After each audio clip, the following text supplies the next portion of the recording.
The holidays are about spending time with your loved ones and creating magical memories that will last a lifetime. So whether it's family and friends you haven't seen in a while, or those who you see all the time, share holiday magic this season with an ice-cold Coca-Cola. Copyright 2024, The Coca-Cola Company.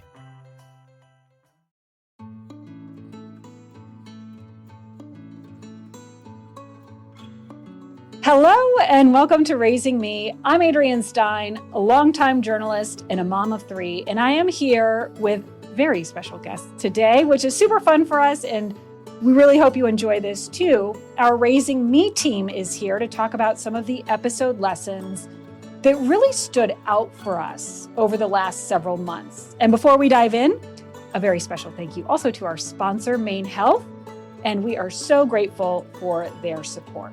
So now, it is my absolute pleasure to bring back to this side of the microphone Megan Littlefield and Nate Eldridge. Guys, thank you for being here. Always a pleasure. Yes. All right, so let's just sort of reintroduce, because obviously we talked to you on a previous episode as well. But Megan, tell us a little bit about who you are, what you do here, and where you are in your parenting journey. All right. Well, I have two lovely daughters. They are 6 and 10. They are a handful. They're super smart, and I am scared of the future because I won't be able to keep up with them. But thanks to Raising Me, you will. Oh, yeah. But if I have questions, I'm like, hey, Adrienne, can we get this expert in? Because I have no idea what I'm doing. Exactly. And Nate, for you. I have a 19-year-old who has flown from the nest and is in college in Boston, and a 16-year-old who is a junior in high school and will also soon fly away. And I also go to the recordings of Raising Me when I am questioning what I should do. And we should mention Nate really helps with producing each and every episode, and Megan is just like the audio wizard and makes us all sound good. So thank you, Megan. But I will say this: I would say one of the questions I am constantly asked about is, how do you come up with your topics, right?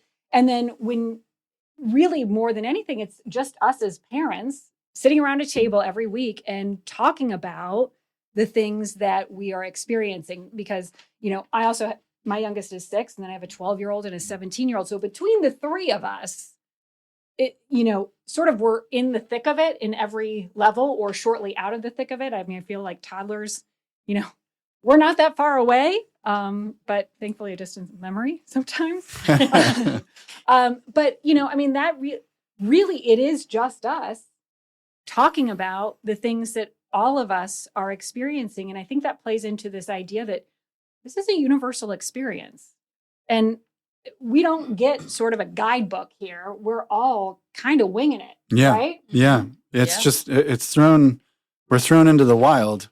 And as children also have no guidebook on what to do and are constantly learning by our guide. We have no guide. So, and I know that we talked about this in the last episode. We all three of us did together, and it was Tatiana talking about, we are the first generation with all of this technology at our hands. Mm-hmm. But even looking to our parents, like, how did you do it and how did you handle this? They don't know how to handle social media. It's so different. Right. Yeah. And it's a completely different landscape to parent in. Mm-hmm. And we're the first ones to do it, so we're on our own. It's kind of an experiment. It is entirely an experiment. We're sort of working our way through.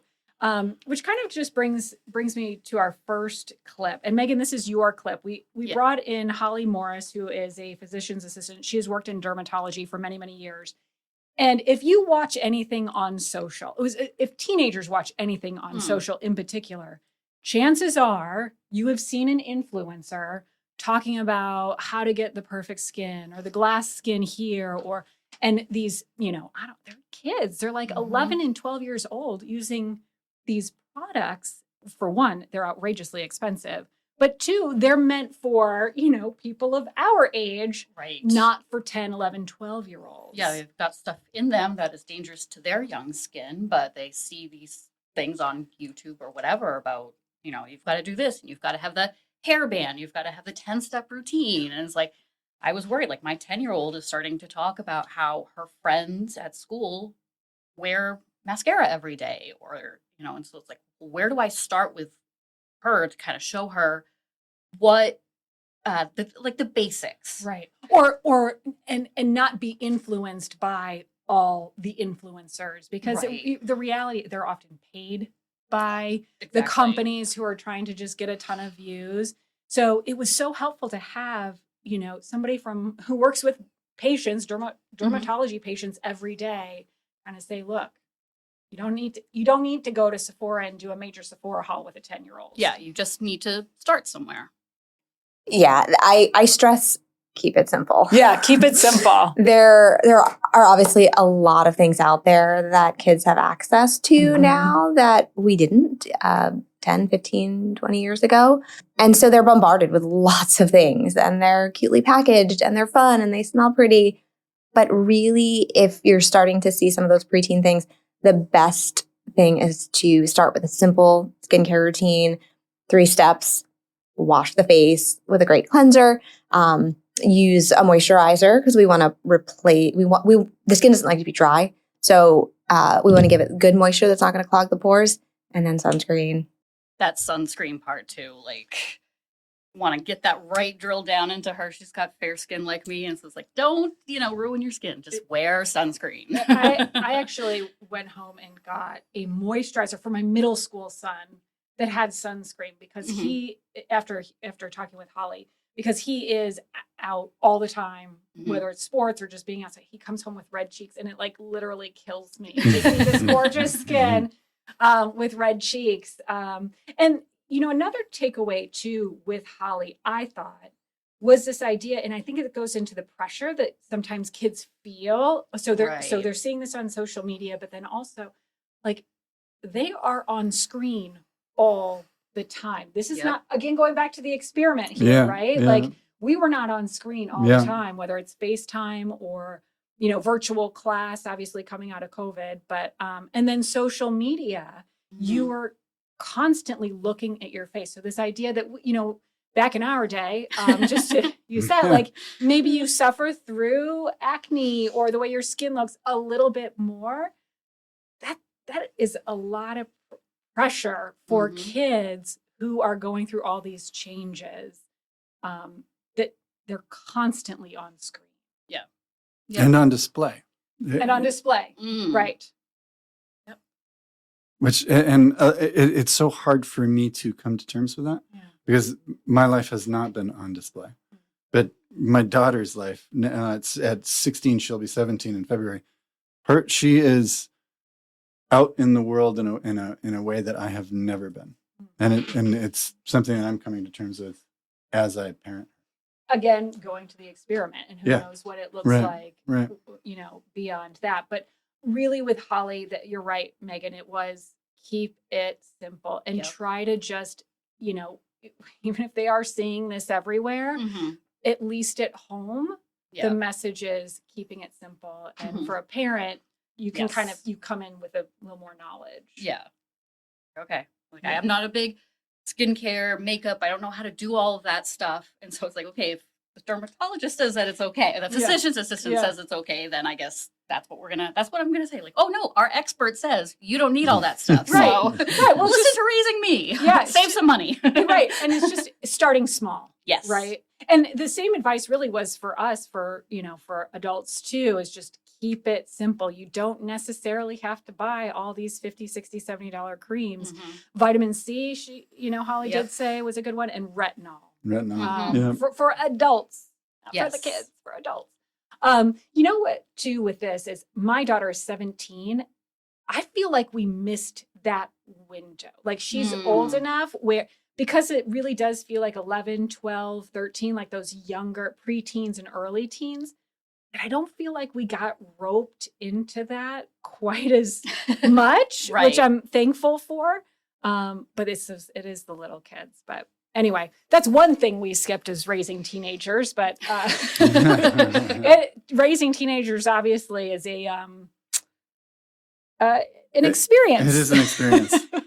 And, Nate obviously has a teenager and a young adult. I have a teenager and a 12-year-old who I feel like is turning into a teenager very quickly. Very quickly. Yeah. But our next guest that we wanted to highlight was Chip Layton. And if you don't know who he is, this guy is hilarious. He is the guy who is on social media that does the texts from the teenagers and, what not to do as a parent if you have teenagers at home.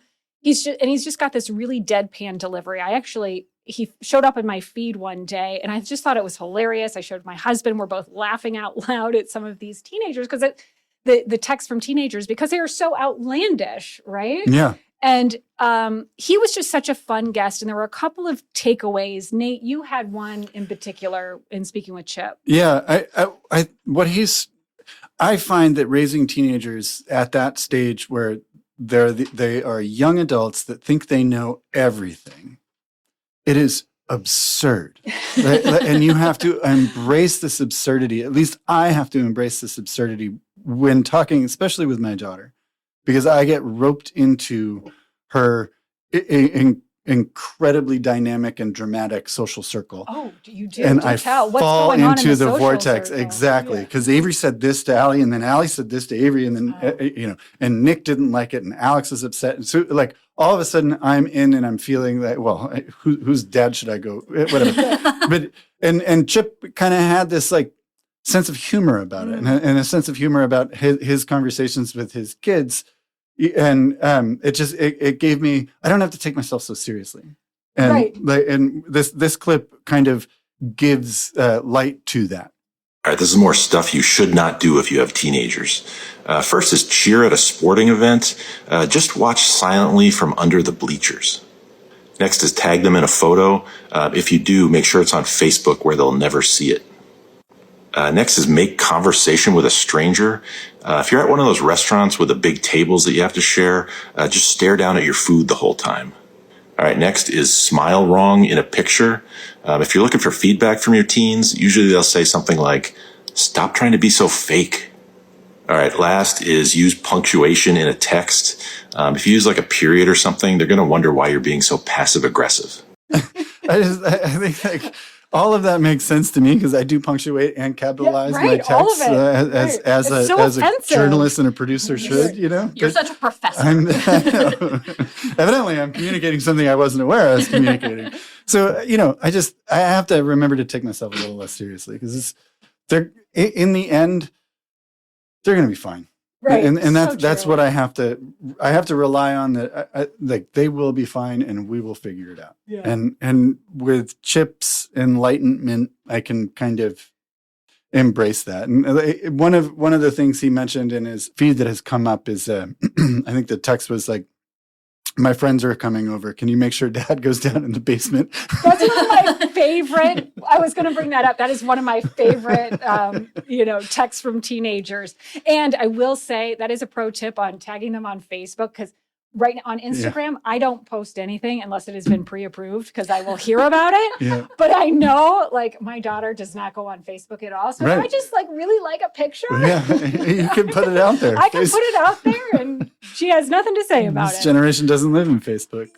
One of the most surprising things I think in talking with Chip, and I knew he was a really, really funny guy, right? You can see that if you follow him on social media.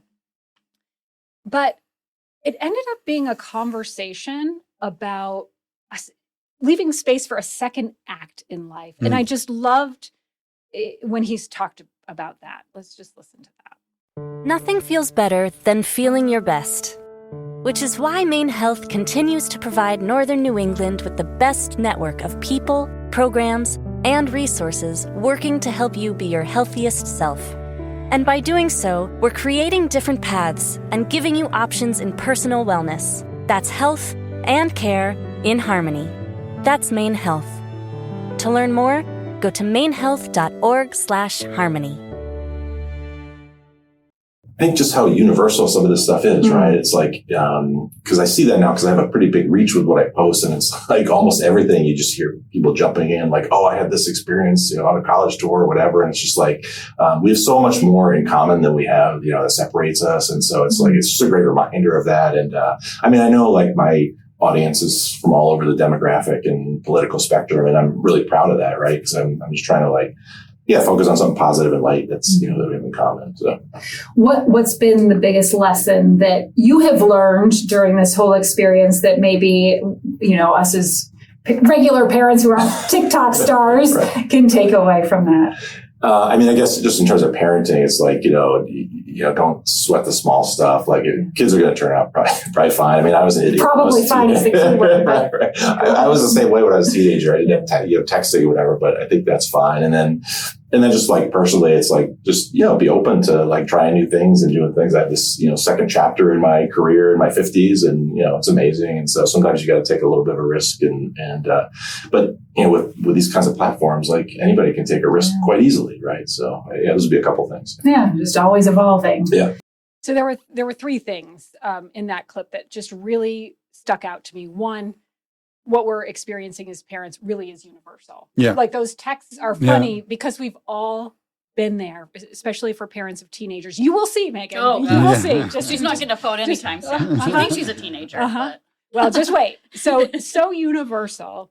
Second part, don't take yourself so seriously. We don't have, it doesn't have to be so serious all the time, Nate, to your point. But then third, and again, this truly was the most surprising takeaway of all of it, is just like, look, leave space for this second act in life. Like he was a corporate guy for many, many years. And now he's doing stand-up comedy and has like this huge following on TikTok and Instagram. And it's just, he didn't expect this. This was not a plan. And I think, as I enter that phase in life, I think it was just like, wow, look at that. Here he is, 50 plus years old and doing something he never in his entire life, he wasn't considered the funny dad or the class clown. Yeah, and I know. Here he is. Yeah, it gives me hope. Yeah, take a risk. Take a risk. Yeah. I loved that. And you don't know what's around the bend, and it's the same with, I find I can take myself so seriously. I get in a fight with my daughter or my children or what, I'm like, I'm not talking to you anymore. And I'm like crushed. Like I have failed as a parent. And then the next day it's like, what time is noon? Yeah. Right. Which is the name of his book that actually That's right. released. So a little plug there for Chip. But anyway, that episode really just in the last several months really stuck out to us. And we're very grateful that he was able to come in and chat with us. Okay, importance of play. Nate, this one stuck with you. Yeah, it really did. What was it about, going back to the not taking things so seriously, this kind of lends itself to this idea. We talked to Ayanna Allen, who is a parenting coach, lovely lady, and we did an episode about the power of play. Yeah, and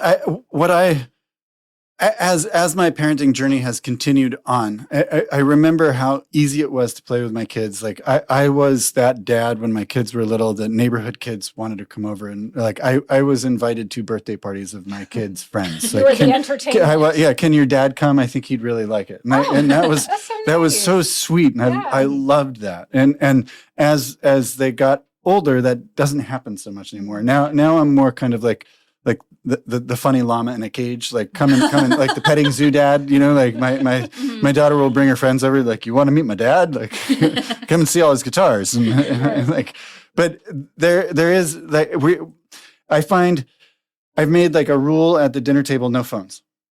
And I'm trying to instill another activity where after dinner, which we all eat together, we play a game, whether it's a card game or a board game. There are certain games, like my kids really like Clue still, so we still play Clue. And crowd pleaser. Yeah, and so we get engaged and do something that is playful. And this clip in particular, Ayanna talks about how play not only teaches us, when we're young, it teaches us our body dynamic and our awareness and proprioception, but as you get older, it's how you can process emotion, how you process how you're feeling, and how you connect socially. You get a lot of benefit as a child when playing, because it's allowing you to exercise your coordination, your motor skills. You're cultivating a healthy relationship with the environment. And all of those things really create habits for you as you get older. So the things that you are exposed to at an earlier age allows you to embrace appreciation for some of those things. So that's just the physical part of it. But then there's also emotional and social and cognitive. Emotionally, you're able to really kind of deal with some big emotions in a very low risk state because you're just playing. So it allows the child to really practice some of the emotions that they would have and make the play more digestible for them. So for example, if they're angry about something, but they like to play out, children love to play pretend and love to act out and things like that. So they can do that in a very digestible way so that they can process their feelings of anger or their feelings of fear or their feelings of joy. And being able to do that during play is really critical for their emotional development. And then, of course, socially, it allows them to be empathetic, also to negotiate, also to set boundaries. And so, again, this is low risk because it's very like you're just playing. They have a lot of freedom with play. And I think there's so much wisdom caught up in that. And I remember that when my kids were really little, it's harder to engage with my daughter now. There's the teenager too cool for school, and I have to go sulk in my bed, and my phone is the only thing that I'm going to look at right now. But, I got a dog 2 years ago, and that kind of brings us together in the living room. She will do stupid things, and then my daughter will come in or I'll like take a picture and send it to her in her room across the house. And then she'll come out and want to see the stupid thing that the dog is doing. So then she's out and we're all on the floor, and the dog loves it when we're all on the floor. And then there's play. And there's like, I see from like behind that veil of teenage stoicism, joy. And it appears. Yeah. And the more I can do that, I feel like the better I'm doing my parenting job. I love that. One of the things that struck me from that episode too was that, you can also find what play works for you. Yeah. Having a little one at home. Yeah. And Megan, come on. It can be exhausting keeping up with all the different types of play that they want to do at all times, which is wonderful. And it's a beautiful, beautiful part of that. And they want to spend time with you, and you're like, okay, yes, but I'm also trying to do the dishes. I'm doing this. I've worked all day, we're both full-time working moms with 6-year-olds at home. They're amazing. Like, please don't get me wrong. But like, I sometimes don't want to do X, Y, or Z. So Ayana's guidance on that was, but what does sound good to you? Like, what is the play that you enjoy that could be a little more low key? So like, instead of going and running around the house and playing tag or hide and seek or whatever, like after I've worked all day, and I will do that sometimes, but I don't mind sitting and playing Legos and just having a box of Legos and putting things together. We're still sitting together. I'm asking him, what is he building, and what are you going to use that for? And, who lives there or whatever it is. But just finding like what works for you in play when you just don't have the energy for the big dramatic play. Right. And just to hear too, her say that that's how you can get emotions out of kids, like how they can learn to deal with anger, or if you see them playing a certain way, like maybe that's because they're having trouble, and that could be a way for you to connect with them. Like, oh, I see your 2 dolls, Sally and Joey, are fighting. Yeah. Oh, well, my friends at school, and like to get a conversation going. I thought that was a really interesting part about play that I had never really thought of before, as a way to kind of emotionally regulate, I guess. Yeah, no, it was fast. That was a great episode, Nate. Yeah. I'm glad you pulled that. Thanks. In your little summary there, you mentioned pets. Pets, yeah, important part of the family. Listen, I'm going to tell you, I just transparently, when we were going through all the clips, I was like, I feel a little silly even pulling this because, like, I feel like I'm like being a very open about that. Like, I love my pet. Please do not get me wrong. But this episode, speaking with the gals from the Refuge League, like really changed my perspective on our family pet. Yeah. So we're going to play this clip. It just kind of talks about how like they really need interaction and things to do during the day. We'll break it down, but I think it's really important to note often when I speak to kids about what enrichment is we tell the kids to imagine that if they had to be in their bedroom all by themselves with nothing, say, you know, we took away their tablets and all of their fun things to do, and they just had to sit in their bedroom and do nothing. That's often what it can be like for a dog that's left home all day alone or in a kennel at a shelter, not getting that enrichment all the time. So kids really seem to relate to that and understand like, well, they think that's so boring. I want to be doing stuff. And so getting kids involved even with making some of the enrichment, craftier kids that want to make toys for their animals or maybe make special treats for their animals that they get during enrichment times, filling Kongs with, you know, fun treats. Kids can get involved that way too. But I think it's really important for kids to recognize that their animals also have feelings and emotions and needs just like they do. And when you liken it to that, kids often understand that like that would be really boring just to sit in a blank room all day and I would be really bored. And so that's another way to get kids involved and really invested in the well-being and the enrichment of their animal.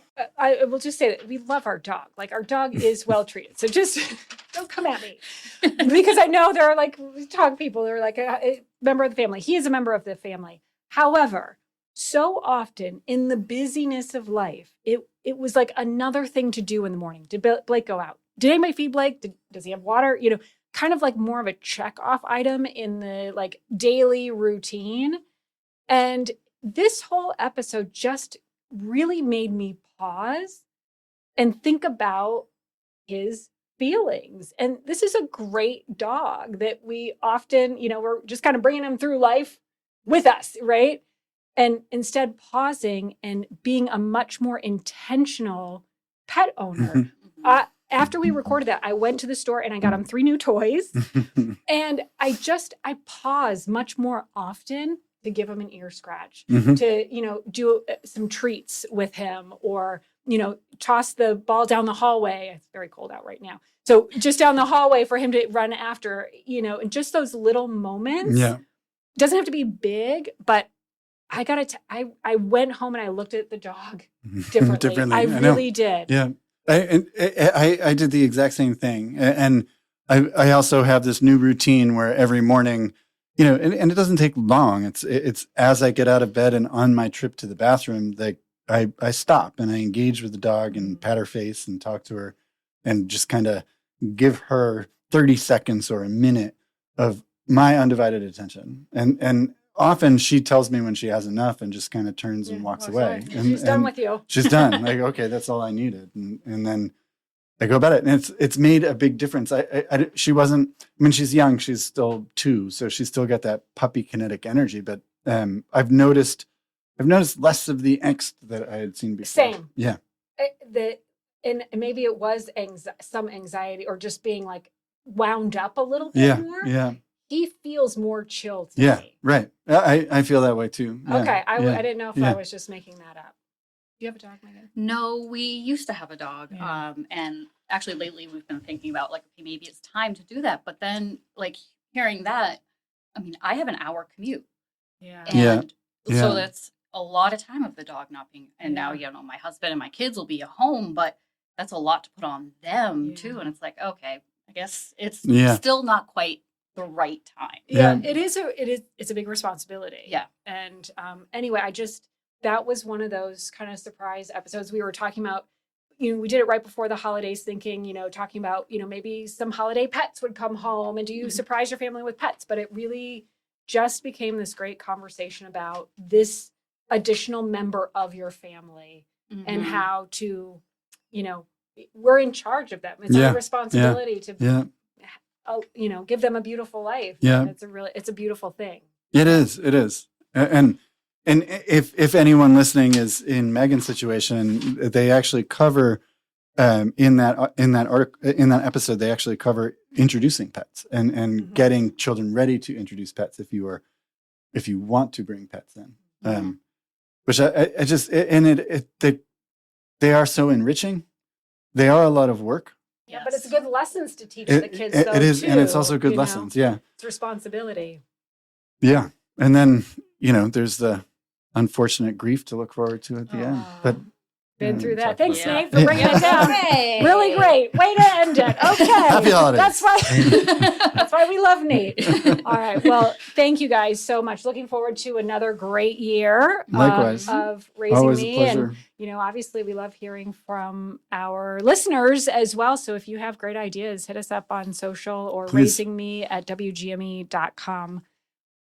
We'll put all the episodes that we talked about in the show notes and in the article, which you will find on wgme.com/raisingme. So thank you for joining us for a few lessons learned, and of course, Domain Health as our sponsor. Please follow Raising Me wherever you get your podcasts and consider a positive rating and review so others find the message as well. Wherever you are, I hope you learned something new and get to take a little time for you.